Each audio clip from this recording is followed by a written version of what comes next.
Hello everybody, this is Coffee with Cartoons, and today I'll be talking about the Season 4 episode of Phineas and Ferb, Der Kinderlumper, which was the 180th episode of the long-running series, and one of my personal favorites.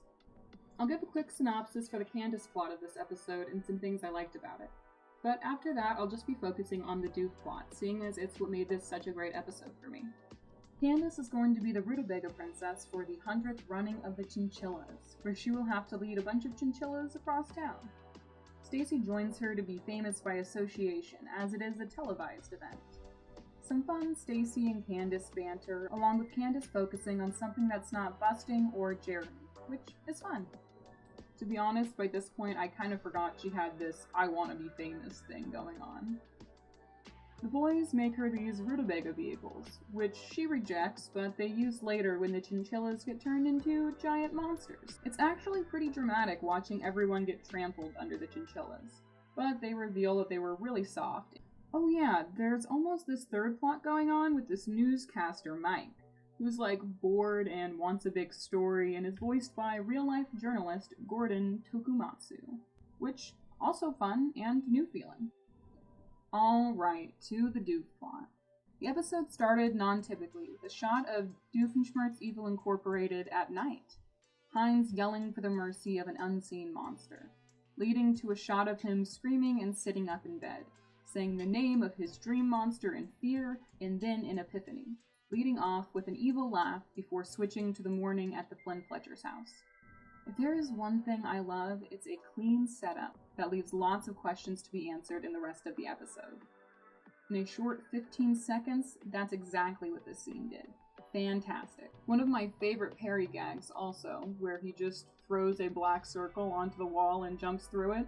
Hilarious. Love it. Monogram calls Carl daft, and Perry sees Heinz' butt when his old-timey pajama flap falls open. Comedy. Now, I bet you're thinking, Coffee, this is all great and all, but what's up? Why do you love this specific episode so much? Seems just like above average. Well, here it is. The song in the episode is sang by Heinz. Awesome. More awesome?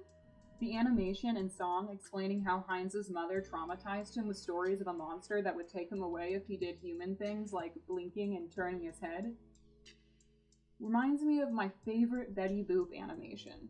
Betty Boop in Snow White from 1933, made by Fleischer Studios, featuring the fantastic work that is Cab Calloway's St. James Infirmary Blues.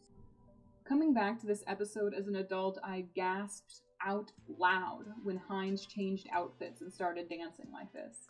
The first note of the song immediately bringing me back to the 1933 masterpiece. Moving on from the song, the take over the tri-state area plot is really what kept this episode on my mind. The nadir of this episode is meant to turn Heinz into the Kinderlumper, so that he can scare his older brother Roger into giving him, as the Kinderlumper, control of the city, expecting that his mother told him the same stories that gave Heinz nightmares as a 47-year-old. And honestly, other than Perry also getting turned into a monster and destroying everything, his plan goes great. He even managed to trick Harry into a trap that he couldn't immediately get out of. But then, when he finally gets to his brother as the monster, he's met with not fear, but excitement. And after some confusion, his brother sings a different version of the song. One about the Kinderlumper being a kind and giving troll. Another painful nail in the coffin that is Heinz's mother, for some unknown reason, hating him and loving his brother, even showing off the almond brittle that was gifted to him. Heinz's favorite candy, and one Roger doesn't even like. After crying and being called a crybaby, Heinz turns back into himself, as does Perry. And honestly, this right here is why I could never get this episode off my mind. Because there's no follow-up to that. Heinz finds out his mother hated him even more than he already knew, and crying is where this ends. No follow-up where he's being comforted, no resolution for him, just another painful backstory to add to the mountain. I thought this was strange, especially in Season 4, when we've already sympathized with Heinz so much. It makes me feel a deep sense of pity for him, that not even in the episode did he get any closure.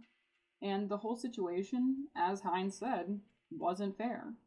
But if I were to take a message away from this, it wouldn't be life isn't fair. It would be sometimes people who do quote-unquote evil things were deprived of the love others found readily available. Which could apply to a lot of Duke plots, but it's different here, because it's not like an ex or a teacher who wronged him. It was his mother, someone who should have been there for him, like she was for Roger. Because when you think about it, he and Hines were born under the same circumstances. Roger and him could have been very similar had it not been for the unconditional love and support he got from his mother. And I feel like this episode especially, with its abrupt and tear-filled ending with Hines, right next to his happy and successful brother, really sent that message home. And that is why I could not stop thinking about this episode of Phineas and Ferb. What's your favorite episode of Phineas and Ferb Season 4? Or just your favorite episode in general? Alright, well that is it. I hope you guys liked this shorter episode. Feel free to like, comment, or subscribe. And hey, have a great day.